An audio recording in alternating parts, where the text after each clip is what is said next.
அதே ஆதியாகமத்தின் புஸ்தகம் 32ஆம் அதிகாரத்துல 22வது வசனம் வாசிங்க. ராத்திரியில் எழுந்திருந்து தன் 2 மனைவிகளையும் தன் 2 பணிவிடைக்காரிகளையும் தன்னுடைய 11 குமாரரையும் கூட்டிக் கொண்டு யாப்போக்கு என்கிற ஆற்றின் துறையை கடந்தான். இந்த சம்பவம் உங்களுக்கு தெரியும். ஏசா கொல்ல வர போறான் அப்படின்னு இவர் நினைச்சுக்கிட்டாரு. இப்ப இவர் ஒரு ஐடியா பண்றாரு. என்ன ஐடியா பண்றாரு? தன் 2 மனைவிகளையும் தன் 2 பணிவிடைக்காரிகளையும் தன்னுடைய 11 குமாரரையும் கூட்டிக் கொண்டு யாப்போக்கு என்கிறதான ஆற்றில் என்ன செஞ்சாராம்? துறையை கடக்க பண்ணினான் அப்படின்னு இருக்கு. இது ஏன் அப்படின்னு கேட்டீங்கன்னு சொன்னா, இன்னொரு இடத்துல இருக்கும்.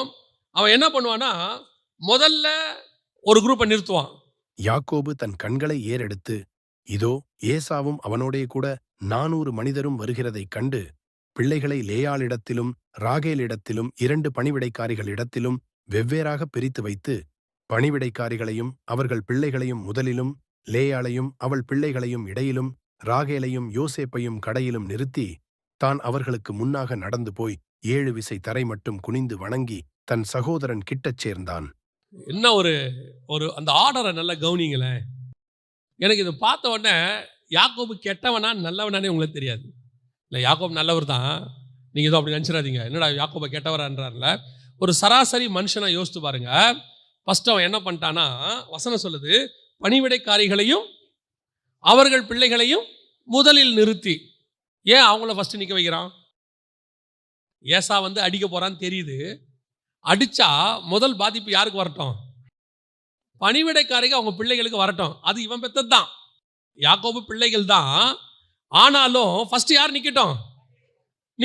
அடுத்து யாரை நிறுத்துறான்? லேயாளையும் அவள் பிள்ளைகளையும். இப்ப இந்த அம்மாவும் இவன் மனைவி தான். அது பணிவிடைக்காரி, இது மனைவி. ஆனா 2 மனைவியில லேயாளை நிக்க வச்சுட்டு ராகேலை எங்க நிக்க வைக்கிறான்? கடைசியா நிக்க வச்சுட்டான். யோசேப்பை எங்க போய் நிக்க வச்சுட்டான்? கடைசியா. அப்படின்னா என்ன அர்த்தம்? நீ அடிச்சினே வா, ராகேலையும் யோசேப்பையும் கடைசியா பார்த்துக்கலாம். அந்த டிஃபரன்ஸ் தெரியுதா உங்களுக்கு? நான் உலக பிரகாரமா சொல்றேன். சில நேரத்தில் அப்படி போகும்போது முன்னாடி நம்ம லீஸ்ட் இது போட்டுங்க, இது போனால் பரவாயில்ல, அதுக்கப்புறம் நம்ம என்ன பண்ணுவோம்? இதையாவது பார்த்துக்கலாம். சரி, அடுத்து அவன் இன்னும் வந்துட்டான். நெக்ஸ்ட் யாரு? லேயாள். இது கூட போனா போட்டுங்க, ராகேலும் யோசேப்பும் இருக்கட்டுங்க, கடைசியா வேணா அது போட்டுங்க. அப்பனா அவன் நேசம் யார் மேல அதிகமா இருந்திருக்கு? ராகேல் மேலையும் யோசேப் மேலையும். இப்படித்தான் நம்ம நினைக்கிறோம். இந்த வசனத்து முடி இப்படித்தானே இருக்கு. சரி, இப்போ இப்படி வாசிங்களேன். 2வது வசனத்தை வாசிங்க.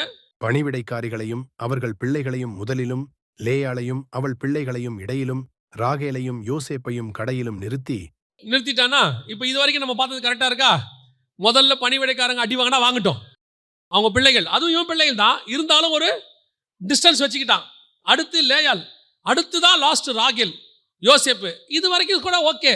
இவன் பார்வைக்கு நம்ம கொஞ்சம் நடா இந்த ஆளு பாகுபாடு உள்ளவனா இருக்கிறானே, தகப்பன் இப்படி இருக்கிறானே, தான் பிள்ளைகள்ல 10 பிள்ளைகள் போனா போட்டு இது ஒன்று மட்டும் எஸ்கேப் ஆகட்டும் நினைக்கிறானே, அவன் ஒரு ப்ரிஃபரன்ஸ் மாற்றி வைக்கிறானே, எல்லாம் தெரியுது இல்ல. அடுத்து வாசிங்க. தான் அவர்களுக்கு முன்னாக நடந்து போய் 7 விசை தரை மட்டும் குனிந்து வணங்கி தன் சகோதரன் கிட்டச் சேர்ந்தான். இவன் ஏன் முன்னாடி போறான்? ஏசா கொல்ல போறான்னு தானே இவ்வளவு அரேஞ்ச்மெண்ட் பண்றான். அப்ப இவன் ஏன் முன்னாடி போறான்? அப்ப ஃபர்ஸ்ட் யார் சாவணும்? செத்தா? ஒரு தகப்பனா அவன் செய்யற விஷயத்தை நல்லா கவனிங்க. இந்த இடத்துல எனக்கு பாகுபாடு இருக்கு, ஆனா இவங்க அத்தனை பேருக்காக நான் ஜீவனை கொடுக்க முன்னாடி போகிறேன். எதை பண்ணாலும் என்னை தாண்டி நீ பண்ணிட்டு போடா, என் கண்ணு பார்க்க கூடாது. இதுதான் தகப்பன் தன் பிள்ளைகளை சுமந்து கொண்டு வருவது. யாக்கோபை நீங்க பார்த்தீங்கன்னா பார்க்கும்போது வேற மாதிரி இருக்கும். சில நேரத்தில் வீடுகளில் அப்பாவும் சரி அம்மாவும் சரி 2 பிள்ளைகள் இருந்தால் பாகுபாடு காட்டுற மாதிரி தான் இருக்கும். 2 பிள்ளைகள் எப்படி இருக்கும்? பாகுபாடு காட்டுற மாதிரி தான் இருக்கும். பையனா தனி தான் அம்மாவுக்கு, பொண்ணுனா தனி தான் அப்பாவுக்கு. 2த்தையும் பார்க்கும்போது பையன் சொல்லுவான், உங்களுக்கு என்னைக்கு இருந்தாலும் அவ தான் ரொம்ப இம்பார்ட்டன்ட் அப்படிம்பான். பொண்ணு சொல்லும், உன் பையனுக்கு தானே எல்லாம் எடுத்து வச்ச, எனக்கா எடுத்து வச்ச அப்படின்னு கேட்கும். அம்மாவுக்கும் அப்பாவுக்கும் வீட்டுக்குள்ள பார்க்கும்போது என்ன இருக்கு? அந்த பாகுபாடு இருக்கு. ஆனா வீட்டுக்கு ஒரு பிரச்சனைன்னு வரும்போது 2 பிள்ளையும் ஒன்னா தான் அவங்க பார்ப்பாங்க. அவங்க தான் ஃபர்ஸ்ட் போவாங்க. ரெபேக்கா ஏன் பெஸ்ட் தாய் தெரியுமா? ஒரு வேர்டு சொல்லுவாங்க யாக்கோபு கிட்ட, உன்மேல் வரும் சாபம் யாவும் என் மேல் வரட்டும். ஆசீர்வாதம் உனக்கு வந்துட்டு போட்டோம். இதுதான் உண்மையிலேயே தகப்பனோ தாயோ உண்மையா இருக்கிறவருடைய சுபாவம். தகப்பன் தன் பிள்ளையை சுமந்து கொண்டு வருவது போல என்ன, கொஞ்சம் பாகுபாடு தெரியுது. சில நேரத்தில் நமக்கு பாகுபாடு தெரியும். நம்ம ஆட்கள் சொல்லுவாங்க, யூதர்களுக்கு ஆண்டவர் செய்யறது கொஞ்சம் அதிகமாக தான் இருக்கும்பா நம்மால். சிலர் சொல்லுவாங்க, யூதர்களை விட புறஜாதியாரை தான் கர்த்தர் அதிகமாக நேசிக்கிறாரு. சில நேரத்தில் நமக்கு தெரியும், நம்ம எல்லாரை விட புறஜாதியாருக்கு ஆண்டவரோட தயவு இருக்காது, நம்ம மேலே தான் கர்த்தருடைய கிருபை ஜாஸ்தின்னு. நம்ம பார்வையில் இந்த பாகுபாடு தெரியுது. ஆனால் கர்த்தர் பார்வையில் பாகுபாடே இல்லை. அவர் முன்பாக போய் ஜீவன் கொடுக்க போனவர். அவர் பணிவிடைக்காரி பிள்ளைக்கும் ஜீவன் கொடுக்க முன்னாடி போனா, லேயாள் பிள்ளைக்கும் ஜீவன் கொடுக்க முன்னாடி போனா, ராகேல் பிள்ளைக்கும் ஜீவன் கொடுக்க முன்னாடி போனா. இங்க வேணா பிரமாணத்துல மாற்று கருத்து இருக்கும். மனசாட்சி பிரமாணம், நியாய பிரமாணம், சுயாதீன பிரமாணம். மாற்று கருத்து இருக்கு, பிரமாணத்துல வேறுபாடு இருக்கு. ஆனா ஜீவன் கொடுத்த இயேசுவின் இடத்துல பாகுபாடே கிடையாது. பட்சபாதம் இல்லாதவர், பாரபட்சம் பார்க்காதவர். அவர் அத்தனை பேருக்காகவும் முன்னாடி ஜீவன் கொடுக்க போகிறார். அல்லேலூயா. இதுதான் தகப்பன் தன் பிள்ளையை சுமந்து கொண்டு போவது போல சுமந்து கொண்டு போவது. முன்னாடி போற ஆண்டவர் அப்படிப்பட்டதான் ஆண்டவர். இந்த சுபாவம் நமக்கு வரணும். பாகுபாடு இருக்கத்தான் செய்யும் சில நேரத்துல. ஆனா ஒரு இடம் வரும்போது நாம தான் ஜீவன் கொடுக்கிறவங்களா முன்னாடி போகணும். இப்ப தகப்பன் முன்னாடி போறதுக்கான நோக்கம் தெரியுதா? தகப்பன் பிள்ளையை சுமந்து, நம்ம என்ன நினைக்கிறோம் இந்த வசனத்தை எப்பவுமே எப்படி நினைக்கிறோம் தெரியுமா? தகப்பன் தன் பிள்ளையை சுமந்து கொண்டு போவது போல அப்படின்னு சொன்னா அவரு ஆசீர்வாதமா கூட்டிட்டு போறாரு. உண்மை, எல்லாம் உண்மைதான். முன்னாடி போய் கொண்டாந்து செவ்வையாக்குவாரு, ஒளிப்பிடத்தின் பொக்கிஷங்களை தருவாரு, புதையல்களை தருவாரு ஆண்டவர். அதெல்லாம் மாற்று கருத்தே இல்லை. அடுத்து தூதனை கூட அனுப்புறதுனா பாடி கார்டு அனுப்புவாரு. ஆனா அதெல்லாத்தையும் தாண்டி ஒன்று இருக்கு, தகப்பன் முன்னாடி போகிறதுன்னு ஒன்று இருக்கு. அந்த தகப்பன் முன்னாடி எதுக்கு என்ன கூட்டிட்டு போறாரு தெரியுமா? அவருக்கு ஒன்று தெரியும், நான் கடந்து உன்னை கூட்டிக் கொண்டு போகிற பாதை கடினம் தான், கண்ணீர் தான், கொஞ்ச நேரம் உபத்திரவம் தான், அழுகதான், கத்தி ஓங்கிறது தான், உன்னை வனாந்தரத்தில் விடுறது தான். ஆனால் எனக்கு நன்றாய் தெரியும், நீ வனாந்தரத்தில் துருத்தி தண்ணீரோட அப்பத்தோட ஓடினாலும் சாக மாட்டாய், கத்திய தூக்கினாலும் நீ சாக மாட்டாய். உங்க ரெண்டு பேரையுமே கர்த்தர் ஆசீர்வதிப்பார். அல்லேலூயா. யாக்கோபு பார்க்கறதுக்கு தெரியும், பணிவிடைக்கார பிள்ளைக்கும் லேயாள் பிள்ளைக்கும் ராகேல் பிள்ளைக்கும் வித்தியாசம் இருக்கிற மாதிரி தெரியும். ஆனால் அத்தனை பேருக்கும் ஜீவனை கொடுக்க கர்த்தர் முன்னாடி போய் கொண்டிருக்கிறார். அல்லேலூயா. அந்த தேவன் தான் உங்களையும் என்னையும் தகப்பன் தன் பிள்ளையை சுமப்பது போல சுமந்து கொண்டு போகிறார். ஆமென். எந்த இடத்திலும் ஆண்டவரை சந்தேகமே படாதீங்க. எந்த இடத்துலையும் ஆண்டவர்கிட்ட முறுமுறுக்காதீங்க, துக்கப்படாதீங்க. ஏன்னா கர்த்தர் கருத்துல என்ன கிடையாது, தீமை என்பது கிடையவே கிடையாது. அவர் உனக்கு முன்பாக போய் உன்னை ஒரு தகப்பனை போல ஜீவன் கொடுக்க முன்னாடி போயிட்டு இருக்கிறார். ஏன் அவர் முன்னாடி போறார் தெரியுமா? ஜீவன் கொடுப்பதற்கு, உன்னை பாதுகாப்பு. எது வந்தாலும் எனக்கு ஒன்று நல்லா தெரியும், எது நமக்கு நடந்தாலும் கர்த்தரை தாண்டி நடக்கவே நடக்காது. கர்த்தர் அனுமதி இல்லாம நடக்கவே நடக்காது. அதுதான் யாக்கோபு. நான் முன்பாக போய், ஏசா நான் உன்னை மொத்த பேரை அழிக்க போறேன், எவ்வளவு பேரை வேணா அழிச்சுக்க, முதல்ல என்ன அழிச்சிரு, எனக்கு அப்புறம் தான் நீ என் பிள்ளைகளை தொடரும். அதுக்கப்புறம் பாதுகாக்கப்பட்டாங்க, யாருக்கும் எந்த சேதம் வரல, அதெல்லாம் வேற. ஆனா அதுதான் ஒரு தகப்பனுடைய இருதயம். அல்லேலூயா. ஒரு பூலோகத்தில் இருக்கிற உன் தகப்பன் உனக்கு செய்யாததை நான் உனக்கு முன்பாக போகிறேன்.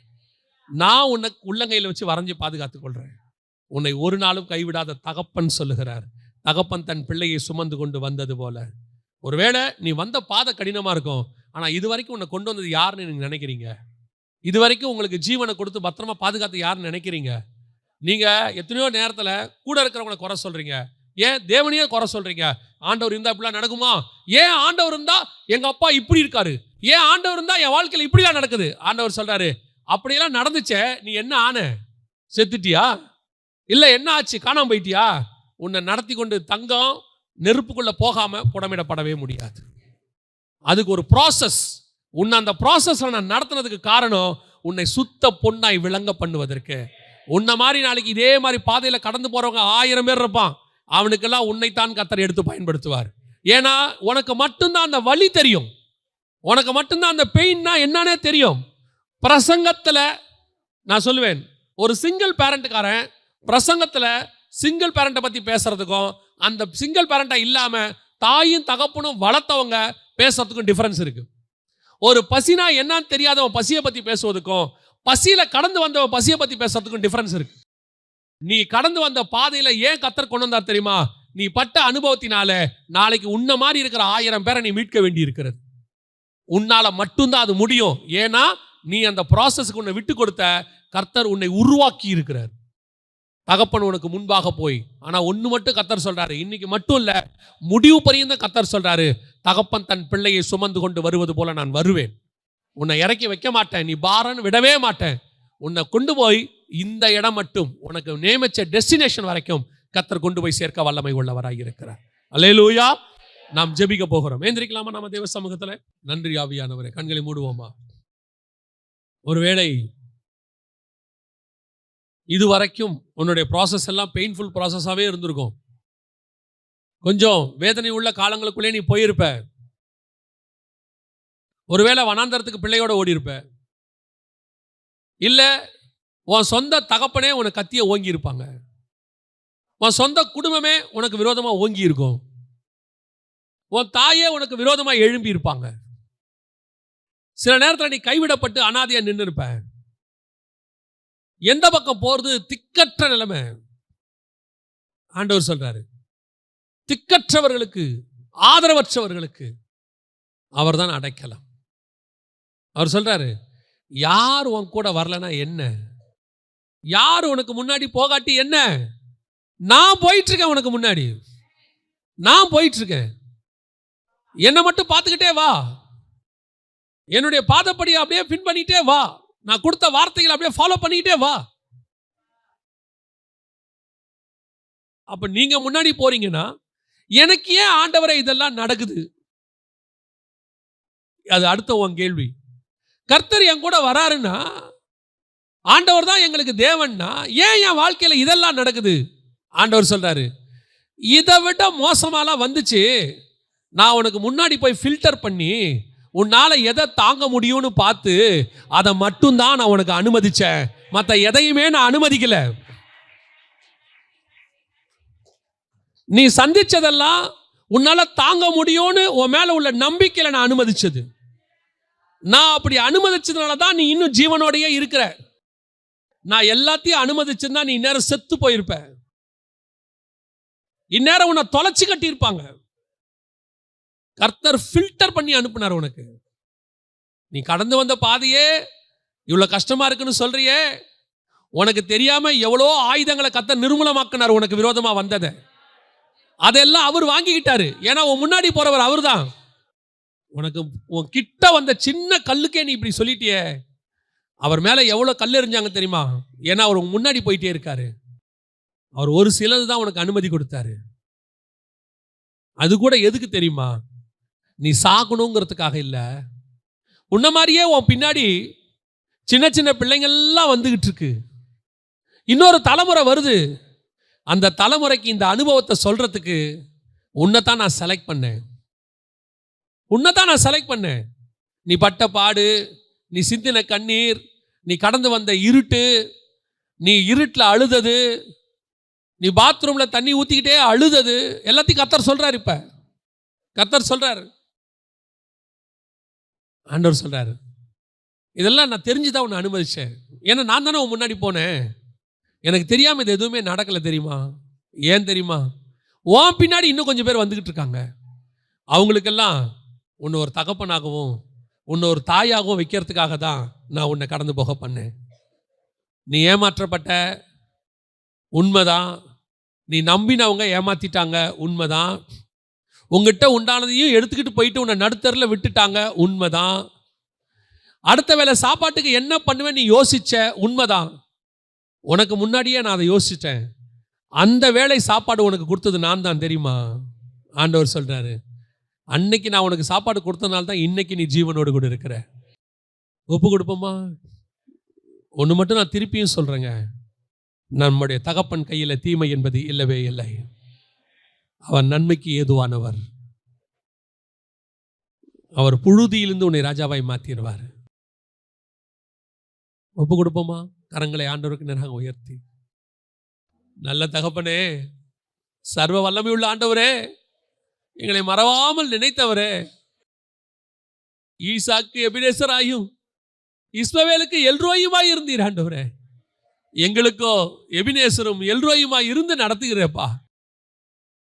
கரம் பிடித்து நடத்துகிறீரே, முடிவு பரிந்தும் விடாமல் இருக்கிறவரே, தகப்பன் தன் பிள்ளையை சுமப்பது போல சுமக்கிறவரே, நாங்க பயமில்லாம உங்க தோள் மேல உட்கார்ந்து இருக்கிறோம். நாங்க பயமில்லாம உங்க மாறு மேல சாஞ்சிருக்கிறோம். நடந்ததெல்லாம் நன்மைக்கே, நடந்ததெல்லாம் நன்மைக்கே நாங்கள் அறிந்திருக்கிறோம். இனியும் நடத்த போகிறீர். முடிவு பரியந்தம் எங்களை நடத்துவீர். எங்கள் ஆண்டவர் இயேசு கிறிஸ்துவின் நாமத்தில் பிதாவே.